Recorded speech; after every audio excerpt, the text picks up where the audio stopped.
मेघमाଳରେ शीघ्र आसुथिबा आम्भमानक प्रभु जीशु ख्रीष्टଙ୍କ अति पवित्र और बहुमूल्य नाम आपण समस्तଙ୍କୁ आउ गोटे नूतन प्रसंगरे पुनर्बार मु स्वागत करे।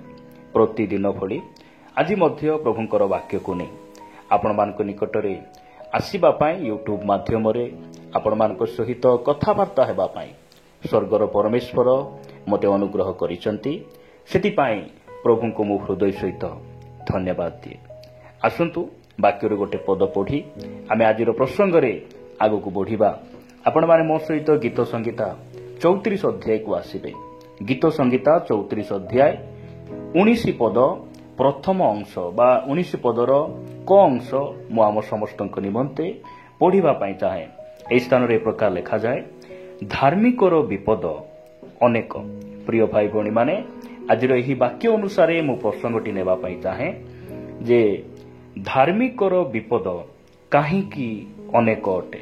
आजिर प्रसंग हैला जणे धार्मिकर विपद, जणे धार्मिक व्यक्तिर दुख काहींकी अनेक। एही प्रसंग रे मु प्रभुंको वाक्यरु आपण मानक निकटरे 7टी विषय रखिबा पई चाहे, जो द्वारा आमे जानि परिबा जे आमे धार्मिक हेबा सत्य मध्य जीशुंकु विश्वास कला परे मध्य, नम्र हेबा परे मध्य, परिवर्तन हेबा परे मध्य, आमर पाप को परित्याग करी आमे धर्म जीवन यापन कला परे मध्य आम जीवन रे अनेक दुख कष्ट काहींकी आसे, जो द्वारा आमे जानि परिबा जे आमे एई सबु दुख समस्यार सम्मुखीन काहींकी हेबा पई पड़े। प्रिय प्रभुंक लोक माने आज आमे बाकी अल्प समय कथाबार्ता हेबा।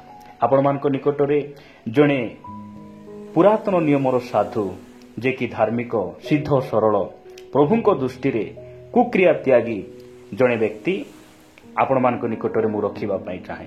आपण माने आयुब पुस्तक 6 अध्याय को आसीबे। 6 अध्याय 1 2 3 पद आयुब ए प्रकार कहंती। एथिरे आयुब उत्तर करी कहिला, आहा जेबे मोहर दुख तौला जाई थांता और मोहर दुर्गति तराजुरे एकत्र रखा जाई थांता, तेबे ताहा एतेबेले समुद्र बाली ठारू भारी हुंता। एणु मोहर वाक्य अविवेचना युक्त होई अछि। प्रिय प्रभुंक लोक माने एही आयुब किए अटंती? जदि आपण माने आयुब पुस्तक 1 अध्याय 1 पद पढ़िबे, आयुब जेमिति सिद्ध थिले, सरल थिले, नम्र थिले, धार्मिक थिले, आउ परमेश्वर को भय करिबा व्यक्ति थिले, आउ कुक्रिया को त्याग करिबा व्यक्ति थिले, आउ ताहांको परि धार्मिक सिद्ध सरल व्यक्ति पृथ्वी रे केही न थिले। एही सर्टिफिकेट आउ एही कथा मनुष्य माने कहंती नाही, स्वर्गर परमेश्वर आयुबंक विषय से सर्टिफिकेट दियंती। आउ सही धार्मिक व्यक्ति, सही सिद्ध सरल व्यक्ति से 6 अध्याय रे कहउचंती जे मोर दुख जदि तराज रे रखा जाई थांता, समुद्रर बाली ठारू मध्य भारी होई थांता। अर्थात समुद्रर बाली ठारू मध्य मोर दुख अधिक भयंकर दुख अटे। आयुब निजे कहंती। प्रिय भाई भणी माने मु जाने आज प्रभु को पाइला परे आज भी आम ख्रिस्टियान समाज रे अनेक भाई भणी माने दुख यातना समस्या दे आमे गति करूछु। काहींकि आयुबंको जीवन रे एई सबु दुख समस्या केवल आसिला ताहा नुहे, आयुबंको सेही दुख रो उद्धार करिबा पई, सेही संकट रो उद्धार करिबा पई जणे परमेश्वर जे आयुबंकर सेही सबु दुख को देखुथिले, सेही परमेश्वर आपणको मते बाछिचंती, आ सेही परमेश्वर आज मध्ये से बंचिचंती। एही सबु दुख जणे धार्मिक जीवन रे, जणे धार्मिक व्यक्ति परिवार मध्य रे तांको जीवन रे काहींकी घटे। जदि आपण माने पुनर्बार से गीत संगीता 34 अध्याय को आसीबे, 34 अध्याय 19 पदर ख अंश रे लिखा गला बा संपूर्ण पद आमे पढ़िले बुझी पारिबा। लिखा जाए, धार्मिकर विपद अनेक, मात्र से सबुरु सदा प्रभु ताहाकू उद्धार करंती। प्रभुंक नामर गौरव हो। आम जीवन रे धार्मिक हेला परे मध्य दुख काहींकी आसे, आमे जेपरि आमर उद्धार कर्ता परमेश्वर को जानिबा।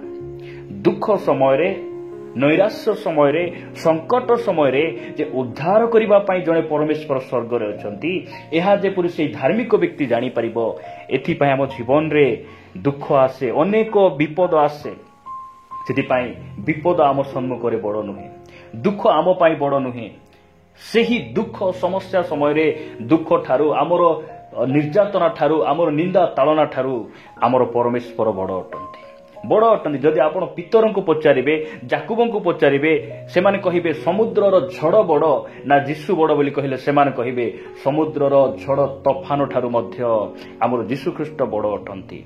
ଆଉ ସେହି ଯୀଶୁଖ୍ରୀଷ୍ଟ ଆପଣଙ୍କୁ ମୋତେ ସେ ନାମ ଧରି ଡାକିଛନ୍ତି। ତାହାଙ୍କ ନାମର ଗୌରବ ହଉ। ଆମ ଜୀବନରେ ଦୁଃଖ କଷ୍ଟ କାହିଁକି ଆସେ, ଅନେକ ବିପଦ ଆମ ଜୀବନରେ କାହିଁକି ଆସେ, ଆପଣମାନେ ଏହି ବାକ୍ୟ ଦ୍ୱାରା ଏହି ପ୍ରଶ୍ନର ଉତ୍ତର ପାଇପାରିବେ। ପ୍ରିୟ ପ୍ରଭୁଙ୍କ ଲୋକମାନେ, ଆପଣମାନେ ଦ୍ୱିତୀୟ ବିଷୟ ମୋ ସହିତ ଆପଣମାନେ ଦେଖିପାରିବେ। ପ୍ରଥମ ଯୋହନ 5:19 ପଦରେ ଏହି ପ୍ରକାର ଲେଖାଯାଏ, ଆମ୍ଭେମାନେ ଯେ ଈଶ୍ୱରଙ୍କ ଠାରୁ ଜାତ ଓ ସମସ୍ତ ଜଗତ ଯେ ପାପ ଆତ୍ମାର ଅଧୀନ, ଏହା ଆମ୍ଭେମାନେ ଜାଣୁ। ତାହାଙ୍କ ନାମର ଗୌରବ ହଉ। ମୁଁ ଆପଣଙ୍କୁ କହିବା ପାଇଁ ଚାହେଁ, ଆପଣ ଯେଉଁଦିନ ଯୀଶୁଖ୍ରୀଷ୍ଟଙ୍କୁ ନିଜ ଜୀବନର ତ୍ରାଣକର୍ତ୍ତା ଭାବରେ ଗ୍ରହଣ କଲେ, ନିଜର ପ୍ରଭୁ ଭାବରେ ଗ୍ରହଣ କଲେ, ସେହିଦିନ ପରମେଶ୍ୱର ଆପଣଙ୍କୁ ମୋତେ କ'ଣ କଲେ, ଧାର୍ମିକ ବୋଲି ଗଣନା କଲେ। ଧାର୍ମିକ ବୋଲି ଗଣନା କରିବାର ଅର୍ଥ ଏହା ଅଟେ ଯେ ଯୀଶୁଙ୍କୁ ସେ ଯେ ପ୍ରକାର ଦେଖୁଛନ୍ତି, ଆପଣଙ୍କୁ ଆଉ ମୋତେ ସେ ପ୍ରକାର ଦେଖୁଛନ୍ତି। ଯୀଶୁଙ୍କୁ ସେ କି ପ୍ରକାର ଦେଖନ୍ତି, ସେହି ଯୀଶୁଖ୍ରୀଷ୍ଟ କେବେ ମଧ୍ୟ ସେ ପାପ କରିନାହାନ୍ତି। ଯେଉଁଦିନ ଆମେ ଯୀଶୁଙ୍କୁ ବିଶ୍ୱାସ କଲୁ, ସେହିଦିନ ପରମେଶ୍ୱର ଆମକୁ ଧାର୍ମିକ ଗଣନା କଲେ।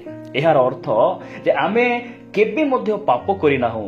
ଏହି ଯେଉଁ ବ୍ୟକ୍ତି, ଏହି ଯେଉଁ ଭାଇ, ଏହି ଯେଉଁ ଭଉଣୀ କେବେ ମଧ୍ୟ ସେ ପାପ କରିନାହାନ୍ତି। ଏହି ପ୍ରକାର ଭାବରେ ସେ ଆମକୁ ଦେଖୁଛନ୍ତି। ଆମେ ଧାର୍ମିକ ଅଟୁ ପରମେଶ୍ୱରଙ୍କଠାରେ ବିଶ୍ୱାସ କରିବାରୁ, ଆମର ଧର୍ମକର୍ମରୁ ନୁହେଁ, ଆମେ ତାହାଙ୍କର ଅନୁଗ୍ରହରେ ଯୀଶୁଖ୍ରୀଷ୍ଟଙ୍କଠାରେ ବିଶ୍ୱାସ କରିବାରୁ ସେ ଆମକୁ ଧାର୍ମିକ ଗଣନା କଲେ। ସତ କଥା, ମାତ୍ର ଆମେ ଯେଉଁ ଜଗତରେ ବସବାସ କରୁଛୁ, ଏହି ଜଗତ ଗୋଟିଏ ଭଲ ଜଗତ ନୁହେଁ। ଲେଖାଯାଉଛି ଯେ ଆମ୍ଭେମାନେ ଈଶ୍ୱରଙ୍କ ଠାରୁ ଜାତ, ମାତ୍ର ସମସ୍ତ ଜଗତ ପାପ ଆତ୍ମାର ଅଧୀନ। ଆପଣଙ୍କ ଚତୁଃପାର୍ଶ୍ୱରେ ଆପଣ ଅନେଇ ଦେଖନ୍ତୁ, ବିଭିନ୍ନ ପାପ ଆତ୍ମାର ଏହି ଜଗତରେ ବନ୍ଧନରେ ଥିବା ଅନେକ ଲୋକମାନେ ଅଛନ୍ତି। ସେଥିପାଇଁ ଆମ ଜୀବନରେ ଦୁଃଖ କଷ୍ଟ ଗୁଡ଼ିକ ଆସେ। ସେମାନଙ୍କ ସହିତ ଆମେ କମ୍ପ୍ରମାଇଜ ହେଇପାରୁନଥିବାରୁ, ତାଙ୍କ ସହିତ ହାତ ମିଳାଉ ନଥିବାରୁ, ଆମେ ତାଙ୍କ ସହିତ ବସୁ ନଥିବାରୁ, ଉଠୁ ନଥିବାରୁ, ତାଙ୍କ ସହିତ ଆମେ ଖାଉ ନଥିବାରୁ ସେମାନେ ଆମକୁ ଦୁଃଖ ନିନ୍ଦା ଗୁଡ଼ିକ ଆଣନ୍ତି। ଆମ ଜୀବନରେ ବିଭିନ୍ନ ତାଳନା ଗୁଡ଼ିକ ଆଣନ୍ତି। ପ୍ରିୟ ଭାଇ ଭଉଣୀମାନେ, ପ୍ରଭୁ ଆମମାନଙ୍କୁ ଅନୁଗ୍ରହ କରନ୍ତୁ ଏସବୁ ବୁଝିବା ପାଇଁ। ମୁଁ ଆପଣମାନଙ୍କ ନିକଟରେ ତୃତୀୟ ବିଷୟ ରଖିବା ପାଇଁ ଚାହେଁ ଯେ ଆମ ଜୀବନରେ ଜଣେ ଧାର୍ମିକ, ଜଣେ ପବିତ୍ର ବ୍ୟକ୍ତିଙ୍କ ଜୀବନରେ ଦୁଃଖ କଷ୍ଟ କାହିଁକି ଆସେ। ଆପଣମାନେ ଦେଖିବେ ଦ୍ୱିତୀୟ ତିମୋଥୀ 3:12 ପଦରେ ଏ ପ୍ରକାର ଲେଖାଯାଏ, ପ୍ରକୃତରେ ଯେଉଁମାନେ ଖ୍ରୀଷ୍ଟ ଯୀଶୁଙ୍କ ସହଭାଗିତାରେ ଧର୍ମ ଜୀବନ ଯାପନ କରିବାକୁ ଇଚ୍ଛା କରନ୍ତି, ସେମାନେ ତାଳନା ଭୋଗ କରିବେ। ତାହାଙ୍କ ନାମର ଗୌରବ ହେଉ। ଯେଉଁ ସମୟରେ ଆପଣ ଯୀଶୁଙ୍କୁ ପାଇନଥିଲେ, ମଦ ପିଇବା ଲୋକମାନଙ୍କ ସହିତ ବସି ମଦ ପିଉଥିଲେ, ଜୁଆ ଖେଳୁଥିଲେ, ଚୋରି କରୁଥିଲେ, ସେହି ସମୟରେ ଆପଣଙ୍କୁ କେହି ମଧ୍ୟ ଘୃଣା କରୁନଥିଲେ। ଏବେ ଆପଣଙ୍କୁ ଘୃଣା କରିବାର କାରଣ, ଲୋକମାନେ ଦୁଃଖ ନିନ୍ଦା ଅପମାନ ବିଭିନ୍ନ ପ୍ରକାର ନିନ୍ଦା ତାଳନା କରିବାର କାରଣ ହେଲା ଯୀଶୁଙ୍କୁ ଗ୍ରହଣ କରିବାରୁ। ଆପଣ ଦେଖିଥିବେ ଯେ ଆପଣଙ୍କୁ ଯେମିତି ନିନ୍ଦା ତାଳନା ହେଉଛି, ଆଉ କେତେକ ଖ୍ରୀଷ୍ଟିଆନ ଭାଇ ଭଉଣୀମାନେ ଅଛନ୍ତି, ସେମାନଙ୍କ ଜୀବନରେ ନିନ୍ଦା ତାଳନା ନାହିଁ। କାହିଁକି? ଆଜି ବି ଅନେକ ଭାଇ ଭଉଣୀମାନେ ଅଛନ୍ତି ଯେଉଁମାନେ କି ଖ୍ରୀଷ୍ଟିଆନ ବୋଲି କହନ୍ତି, ମୁଁ ପ୍ରଭୁଙ୍କର ଲୋକ ବୋଲି କହନ୍ତି, କିନ୍ତୁ ସେମାନେ ମଣ୍ଡଳୀରେ ଆସିଲେ ସେମାନେ ପ୍ରଭୁଙ୍କ ଲୋକ ପରି ହୋଇଯାଆନ୍ତି। ସେମାନେ ମଣ୍ଡଳୀ ବାହାରେ ଗଲେ ସେମାନେ ବିଜାତି ଲୋକମାନଙ୍କ ସହିତ ମଧ୍ୟ ସେମାନେ କମ୍ପ୍ରମାଇଜ କରନ୍ତି। ଯେ ପ୍ରକାର ଆମେ କହୁ, ଯେଉଁଆଡ଼େ ବର୍ଷା ହେଲେ ସେଆଡ଼େ ଛତା ଦେଖାଇବେ ଲୋକମାନେ, ଠିକ୍ ସେହି ପ୍ରକାର ଅନେକ ଭାଇ ଭଉଣୀମାନେ ଅଛନ୍ତି ଯେଉଁମାନେ କି ଡବଲ ଷ୍ଟାଣ୍ଡାର୍ଡ ଲାଇଫ୍ ସେମାନେ ବଞ୍ଚନ୍ତି। ମଣ୍ଡଳୀରେ ଆସିଲେ ପ୍ରଭୁଙ୍କ ଲୋକ ପରି, ମଣ୍ଡଳୀ ବାହାରେ ଗଲେ ସେମାନେ ବିଭିନ୍ନ ପ୍ରକାର ବିଜାତି ଲୋକମାନଙ୍କ ସହିତ ସେମାନେ କ'ଣ କରନ୍ତି, ମିଳାମିଶା କରନ୍ତି। ଆଉ ଏହି ପ୍ରକାର ଭାଇ ଭଉଣୀମାନଙ୍କ ଜୀବନରେ ନିନ୍ଦା ତାଳନା ଆସେ ନାହିଁ, ଦୁଃଖ କଷ୍ଟ ଆସେ ନାହିଁ।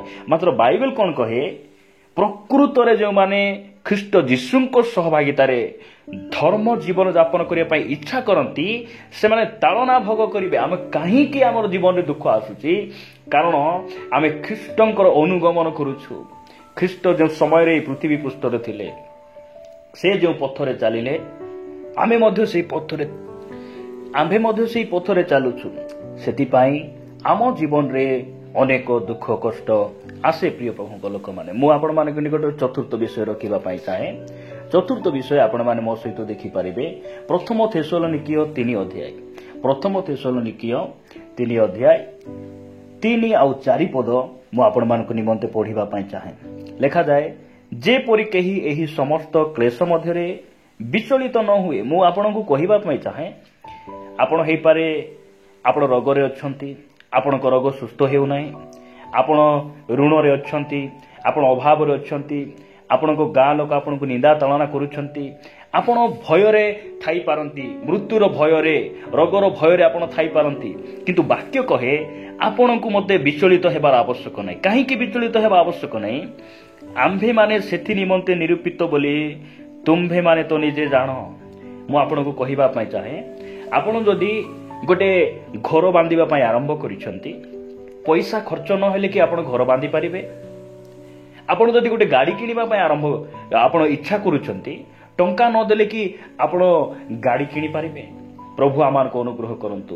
ଖ୍ରୀଷ୍ଟିଆନ ଜୀବନ ସୁଖରେ ଆରମ୍ଭରେ ନିଜର ଇଚ୍ଛା ନିଜର ଅଭିଳାଷରେ ବଞ୍ଚିବା ଜୀବନ ନୁହେଁ। ଖ୍ରୀଷ୍ଟିଆନ ଜୀବନ ଦୁଃଖ ନିମନ୍ତେ ଜାତ। ଆମେ ଖ୍ରୀଷ୍ଟଙ୍କର ଅନୁଗାମୀ ମାନେ ଆମେ ଦୁଃଖ ନିମନ୍ତେ ଜାତ ଅଟୁ। ଆମ ଜୀବନରେ ନିହାତି ଦୁଃଖ ଆସିବ, କଷ୍ଟ ଆସିବ। ଏହା ବାକ୍ୟ ଆମମାନଙ୍କୁ କହେ। 3-4 ପଦରେ ଲେଖାଯାଏ, କାରଣ ଆମ୍ଭମାନଙ୍କୁ ଯେ କ୍ଲେଶ ଭୋଗ କରିବାକୁ ହେବ, ଏହା ଆମ୍ଭେମାନେ ତୁମ୍ଭମାନଙ୍କ ସହିତ ଥିବା ସମୟରେ ହିଁ ତୁମ୍ଭମାନଙ୍କୁ ପୂର୍ବରୁ ଥରକୁ ଥର କହିଥିଲୁ। ପୁଣି ସେହିପରି ଘଟିଅଛି, ଆଉ ତୁମ୍ଭେମାନେ ତାହା ଜାଣ। ପ୍ରଭୁଙ୍କ ନାମର ଗୌରବ ହଉ। ଆମେ ଦୁଃଖ ନିମନ୍ତେ ଜାତ ଅଟୁ। ଏଥିପାଇଁ ଯୀଶୁ କହିଲେ, କେହି କେବେ କି ଘର ତଳିବାକୁ ଆରମ୍ଭ କରି ବସି ହିସାବ ନ କଲେ କେହି କେବେ କି ଘର ତିଆରି କରିବା ପାଇଁ ସେ ଆଗକୁ ବଢ଼ିବ? କେବେ ମଧ୍ୟ ନୁହେଁ। ସେଥିପାଇଁ ଆପଣ ବସି ଚିନ୍ତା କରନ୍ତୁ ଯେ ମୋ ଜୀବନରେ କାହିଁକି ଦୁଃଖ ଆସୁଛି? କାରଣ ଯେ ଖ୍ରୀଷ୍ଟଙ୍କୁ ଗ୍ରହଣ କରେ ସେ ଦୁଃଖ ଭୋଗ କରିବ। ଆଉ ଦୁଃଖ ନିମନ୍ତେ ଆମେ ଜାତ ଅଟୁ। ପ୍ରିୟ ଭାଇ ଭଉଣୀ ମାନେ, ଅନେକ ପ୍ରଚାରକ ଶିକ୍ଷକ ମାନେ ଏଇ ଦିନ ମାନଙ୍କରେ ସେମାନେ କହନ୍ତି, ଖ୍ରୀଷ୍ଟଙ୍କୁ ଗ୍ରହଣ କର, ତୁମର ଦୁଃଖ ଦୂର ହେଇଯିବ, ଅଶାନ୍ତି ପଳାଇବ। ମୁଁ କହିବା ପାଇଁ ଚାହେଁ, ଯୀଶୁ କହିଲେ ତୁମ୍ଭମାନଙ୍କ ଜଗତରେ ତୁମ୍ଭମାନଙ୍କ ନିମନ୍ତେ କ୍ଲେଶ ଅଛି, ସାହସ ଧର, ମୁଁ ଜଗତକୁ ଜୟ କରିଛି। ଏହି କ୍ଲେଶ, ଏହି ଦୁଃଖ ଆମକୁ ପ୍ରଭୁଙ୍କ ଠାରୁ ଅଲଗା କରିବ ନାହିଁ। ଏହି ଦୁଃଖ ଆମକୁ ଆଶୀର୍ବାଦ ଆଣେ। ଏହି କ୍ଲେଶ, ଏହି ସଙ୍କଟ, ଏହି ବିପଦ ଆମକୁ କ'ଣ କରେ? ସ୍ୱର୍ଗ ରାଜ୍ୟକୁ ଯିବା ପାଇଁ ଆମକୁ ପ୍ରମୋସନ କରେ। ପ୍ରଭୁଙ୍କ ନାମର ଗୌରବ। ପ୍ରିୟ ପ୍ରଭୁଙ୍କ ଲୋକମାନେ, ଆମେ ଜାଣୁଛୁ, ଦେଖୁଛୁ ପ୍ରଭୁଙ୍କ ବାକ୍ୟରେ ଚତୁର୍ଥ ବିଷୟ ଯେ ଆମକୁ ଆମେ ଧାର୍ମିକ ହେଲା ପରେ ମଧ୍ୟ ଆମେ ନମ୍ର ଜୀବନ ଯାପନ କଲେ ମଧ୍ୟ ଦୁଃଖ କାହିଁକି ଆସେ? କାରଣ ଆମେ ଯେଉଁ ପଥରେ ଚାଲୁଛୁ ସେଟା ହେଉଛି ଦୁଃଖ କଷ୍ଟ ଦେଇଯିବା ପଥ, ସମସ୍ୟା ଦେଇଯିବା ପଥ। ପଞ୍ଚମ ବିଷୟ, ଆପଣମାନେ ମୋ ନିକଟକୁ ଆସିବେ। ପଞ୍ଚମ ବିଷୟ ପ୍ରଥମ ପିତର 4 ଅଧ୍ୟାୟ ଆପଣମାନେ ମୋ ସହିତ ଦେଖିବେ 13-14 ପଦ। ଲେଖାଯାଏ, ବରଂ ଯେଉଁ ପରିମାଣରେ ଖ୍ରୀଷ୍ଟଙ୍କ ଦୁଃଖ ଭୋଗର ସହଭାଗୀ ହେଉଅଛ, ସେହି ପରିମାଣରେ ଆନନ୍ଦ କର, ଯେପରି ତାହାଙ୍କ ମହିମା ପ୍ରକାଶିତ ହେବା ସମୟରେ ମଧ୍ୟ ତୁମ୍ଭେମାନେ ମହାନନ୍ଦରେ ଆନନ୍ଦିତ ହେବ। ତାହାଙ୍କ ନାମର ଗୌରବ ହଉ। ଆମେ ଧାର୍ମିକ ହେଲା ପରେ ମଧ୍ୟ ଦୁଃଖ ଆମେ ପାଉଛୁ। 14 ପଦରେ ଲେଖାଯାଏ, ଯଦି ତୁମ୍ଭେମାନେ ଖ୍ରୀଷ୍ଟଙ୍କ ନାମ ସକାଶେ ନିନ୍ଦିତ ହୁଅ, ତାହେଲେ ତୁମ୍ଭେମାନେ ଧନ୍ୟ, କାରଣ ଗୌରବମୟ ଆତ୍ମା ଅର୍ଥାତ୍ ଈଶ୍ୱରଙ୍କ ଆତ୍ମା ତୁମ୍ଭମାନଙ୍କ ଠାରେ ଅଧିଷ୍ଠାନ କରୁଅଛନ୍ତି। କେତେ ସୁନ୍ଦର, କେତେ ଆନନ୍ଦ ଆଉ ଖୁସିର ବିଷୟ। ଲେଖାଯାଏ, ତୁମେ କାହିଁକି ଦୁଃଖ ପାଉଛ? କାରଣ ଗୋଟେ ଦିନ ତୁମ ପାଇଁ ସୁଖ ରଖା ହେଇଛି। ତୁମେ ଗୌରବରେ କ'ଣ ହେବ? ଗୌରବାନ୍ୱିତ ହେବ। କେତେବେଳେ? ଯେତେବେଳେ ତାହାଙ୍କର ମହିମା ପ୍ରକାଶିତ ହେବା ସମୟରେ ମଧ୍ୟ ଆମେ କ'ଣ ହେବୁ? ଆମର ହୃଦୟ ଆନନ୍ଦରେ ପରିପୂର୍ଣ୍ଣ ହେବ। ଜଣେ କୃଷକ, ଜଣେ ଚାଷୀ ଯେ ସମୟରେ ହଳ କରେ, ଘାସ ବାଛେ, ନିଜର କ୍ଷେତରେ ସେ ପରିଶ୍ରମ କରେ, ମାତ୍ର ସେ ଯେଉଁ ସମୟରେ ସେ ପରିଶ୍ରମ କରିଥିବା ଫଳକୁ ଦେଖେ, ମନ ମଧ୍ୟରେ ଖୁସି ଆନନ୍ଦ ଉଛୁଳି ପଡ଼େ। ପ୍ରିୟ ପ୍ରଭୁଙ୍କ ଲୋକମାନେ, ଠିକ୍ ସେହିପରି ଆମେ ଧାର୍ମିକ ହେଲା ପରେ ମଧ୍ୟ এই ଜଗତ ଆମକୁ ଘୃଣା କରୁଛି। କାରଣ ଜଗତରୁ ଆମେ ଉତ୍ପନ୍ନ ନହୁଁ, ଜଗତ ମଧ୍ୟରୁ ପରମେଶ୍ୱର ଆମକୁ ବାଛିଛନ୍ତି। ଦୁଃଖ କଷ୍ଟ ଆସୁଛି, କିନ୍ତୁ ସମୟ ଆସିବ ଆମ ରାଜାମାନଙ୍କ ରାଜା ଯେବେ ମେଘମାଳରେ ପ୍ରକାଶିତ ହେବେ, ସେହିଦିନ ଆମେ ଆନନ୍ଦରେ ପରିପୂର୍ଣ୍ଣ ହେବା। ଦୁଃଖ କାହିଁକି ଆସୁଛି? କାରଣ ଆମେ ଯେପରି ଗୌରବରେ ପ୍ରବେଶ କରିବା। ଦୁଃଖ କାହିଁକି ଆସୁଛି? ଆମେ ଯେପରି ଈଶ୍ୱରଙ୍କର ଆତ୍ମା ଅର୍ଥାତ୍ ସେହି ଗୌରବମୟ ଆତ୍ମା ଆମମାନଙ୍କ ଉପରେ ଯେପରି ଅଧିକାର କରିବେ ସେହି ଦୁଃଖ ସମୟରେ। ସେଥିପାଇଁ ଆମ ଜୀବନରେ ଦୁଃଖ କଷ୍ଟ ଆସେ। ଆମେ ଷଷ୍ଠ ବିଷୟ ଦେଖିବା। ଏବ୍ରୀ ପୁସ୍ତକ 5 ଅଧ୍ୟାୟ 8 ଆଉ 9 ପଦରେ ଲେଖାଯାଏ, ପୁତ୍ର ହେଲେ ହେଁ ଦୁଃଖ ଭୋଗ ଦ୍ୱାରା ଆଜ୍ଞାବହତା ଶିକ୍ଷା କଲେ। ଆମେ ଈଶ୍ୱରଙ୍କ ପୁତ୍ର ଅଟୁ। ଯେଉଁଦିନ ଯୀଶୁଙ୍କୁ ଆମେ ବିଶ୍ୱାସ କଲୁ ଆମେ ତାହାଙ୍କର ପୁତ୍ର। ଯୀଶୁଖ୍ରୀଷ୍ଟ ମଧ୍ୟ ତାହାଙ୍କର ପୁତ୍ର ଥିଲେ। କାହିଁକି ସେ ଦୁଃଖ କଷ୍ଟ ସେ ସହିଲେ? ଲେଖାଯାଏ ସେ ଦୁଃଖ ଭୋଗ ଦ୍ୱାରା ଆଜ୍ଞାବହତା ଶିକ୍ଷା କଲେ। ଆମ ଜୀବନରେ ରୋଗ କାହିଁକି ଆସେ? ଆମେ ଯେପରି ଆମର ଆରୋଗ୍ୟକାରୀ ପ୍ରଭୁଙ୍କୁ ଦେଖୁ। ଆମ ଜୀବନରେ ଦୁଃଖ କାହିଁକି ଆସେ? ଆମେ ମଣ୍ଡଳୀକୁ ଛାଡ଼ି ପଳାଇବା ପାଇଁ ନାହିଁ। ପ୍ରିୟ ପ୍ରଭୁଙ୍କ ଲୋକମାନେ, ଅନେକ ଭାଇ ଭଉଣୀମାନେ ନିଜର ସମସ୍ୟାକୁ ନେଇ ଆସନ୍ତି। ସେମାନେ ସମାଧାନ ହେଲେ ମଧ୍ୟ ମଣ୍ଡଳୀକୁ ଛାଡ଼ି ଦିଅନ୍ତି। ଆଉ ସମାଧାନ ନ ହେଲେ ମଧ୍ୟ ସେମାନେ ମଣ୍ଡଳୀକୁ ଛାଡ଼ି ପ୍ରଭୁଙ୍କୁ ଛାଡ଼ି କୌଣସି ଗୁଣିଆ, କୌଣସି ଗୁଣି ଗାରେଡି, କୌଣସି ମେଡିକାଲ ଏହି ପ୍ରକାର ସ୍ଥାନମାନଙ୍କର ସେମାନେ ପଳାଇ ଯାଆନ୍ତି। କିନ୍ତୁ ବାକ୍ୟ କହେ ଦୁଃଖ କାହିଁକି ଆମ ଜୀବନରେ ଆସେ? ଆମେ ଆହୁରି ଯେପରି ଆମେ ପ୍ରଭୁଙ୍କର ନିକଟବର୍ତ୍ତୀ ହେବା, ଆହୁରି ତାହାଙ୍କର ଆଜ୍ଞାକୁ ପାଳନ କରିବାଟା ଶିଖିବା, ତାହାଙ୍କର ଆଜ୍ଞାବହ ହେବା। ସେଥିପାଇଁ ଆମ ଜୀବନରେ ଦୁଃଖ କଷ୍ଟ ଗୁଡ଼ିକ ଆସେ। 9 ପଦରେ ଲେଖାଯାଏ, ପୁଣି ସିଦ୍ଧ ହୋଇ ଆମେ ଯେପରି ସିଦ୍ଧ ହେବା, ସିଦ୍ଧ ହୋଇ ନିଜ ଆଜ୍ଞାକାରୀମାନଙ୍କ ପ୍ରତି ଲେଖାଯାଏ, ନିଜ ଆଜ୍ଞାକାରୀମାନଙ୍କ ପ୍ରତି ଅନନ୍ତ ପରିତ୍ରାଣର କାରଣ ସ୍ୱରୂପ ହେଲେ। ଯୀଶୁଖ୍ରୀଷ୍ଟ ଅନେକଙ୍କର ପରିତ୍ରାଣ କାରଣ ହେଲେ। କାହିଁକି? ଦୁଃଖ କଷ୍ଟ ସମୟରେ ସେ ଆଜ୍ଞାବହତା ଶିକ୍ଷା କଲେ। ଆମେ ଯେପରି ପ୍ରଭୁଙ୍କର ବାକ୍ୟ ପାଳନକାରୀ ହେବା, ଆଜ୍ଞାବହ ସନ୍ତାନ ହେବା, ସେଥିପାଇଁ ଆମ ଜୀବନରେ ଦୁଃଖ ଆସେ। ପ୍ରଭୁଙ୍କ ନାମର ଗୌରବ ହେଉ। ମୁଁ ଆପଣମାନଙ୍କ ନିକଟରେ ସପ୍ତମ ବିଷୟ ଏବଂ ଶେଷ ବିଷୟ ରଖିବା ପାଇଁ ଚାହେଁ। ରୋମିଓ ପୁସ୍ତକ 8 ଅଧ୍ୟାୟ 18 ପଦରେ ଏ ପ୍ରକାର ଲେଖାଯାଏ, କାରଣ ମୋ ବିଚାରରେ ଯେଉଁ ଗୌରବ ଆମ୍ଭମାନଙ୍କ ପ୍ରତି ପ୍ରକାଶିତ ହେବ ତାହା ତୁଳନାରେ ଏହି ବର୍ତ୍ତମାନ କାଳର ଦୁଃଖ ଭୋଗ କିଛି ହିଁ ନୁହେଁ। ତାହାଙ୍କ ନାମର ଗୌରବ ହେଉ। ଏହି ଯେଉଁ ଦୁଃଖ ଆମେ ପାଉଛୁ, ଆଜି ଅନେକଙ୍କର ନିର୍ଯାତନା, ନିନ୍ଦା, ତାଳନା, ଅପମାନ ଆମକୁ ଶୁଣିବା ପାଇଁ ପଡୁଛି। କାରଣ ଏହିସବୁ ଗୋଟେ ଦିନ ଗୌରବରେ ପରିବର୍ତ୍ତିତ ହେବା ପାଇଁ ଯାଉଛି। ତାହାଙ୍କ ନାମର ଗୌରବ ହେଉ। କାହିଁକି ଏହି ଦୁଃଖ ଭୋଗ? ଏହି ବର୍ତ୍ତମାନ ଏହି ଦୁଃଖ ଭୋଗ ଆମକୁ କ'ଣ କରୁଛି? ଆଶୀର୍ବାଦ ନେଇ ଆସୁଛି।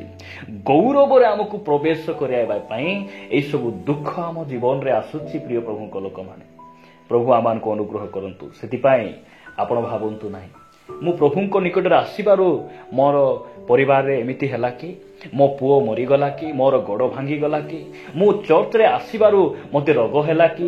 କେବେ ନୁହେଁ। ଏହି ରୋଗ, ଏହି ଦୁଃଖ ଆମକୁ ଅଭିଶାପ ଆଣି ନପାରେ। ଆମ ଜୀବନରେ ଆଶୀର୍ବାଦ ନେଇକିନା ଆସେ, ଆମ ଜୀବନରେ ଅନୁଗ୍ରହ ନେଇ ଆସେ। ପାଉଲଙ୍କ ଜୀବନରେ ଯେଉଁ ରୋଗ ଥିଲା, ସେଇ ରୋଗ ପାଉଲଙ୍କୁ କ'ଣ କଲା ନାହିଁ? ମାରିପାରିଲା ନାହିଁ, ପ୍ରଭୁଙ୍କ ଠାରୁ ଅଲଗା କରିପାରିଲା ନାହିଁ। ସେଇ ରୋଗ ପାଉଲଙ୍କୁ ଆହୁରି ନମ୍ର କରିଦେଲା, ତାଙ୍କର ଗର୍ଭର ଆତ୍ମାକୁ ବାହାର କରିଦେଲା। ପ୍ରିୟ ପ୍ରଭୁଙ୍କ ଲୋକମାନେ, ପ୍ରଭୁ ଆମମାନଙ୍କୁ ଅନୁଗ୍ରହ କରନ୍ତୁ। ଏହି 7ଟି ବିଷୟ ଆମେ ନିଜର କରିବା, ଏହି ବାକ୍ୟକୁ ଆମେ ଗ୍ରହଣ କରିବା, ଯଦ୍ୱାରା ଦୁଃଖ କଷ୍ଟ ସମୟରେ ଆମେ ପ୍ରଭୁଙ୍କ ଠାରେ ଆନନ୍ଦ କରିପାରିବା। ପ୍ରଭୁ ଏହି ବାକ୍ୟ ଦେଇ ଆମ ସମସ୍ତଙ୍କୁ ଆଶୀର୍ବାଦ କରନ୍ତୁ।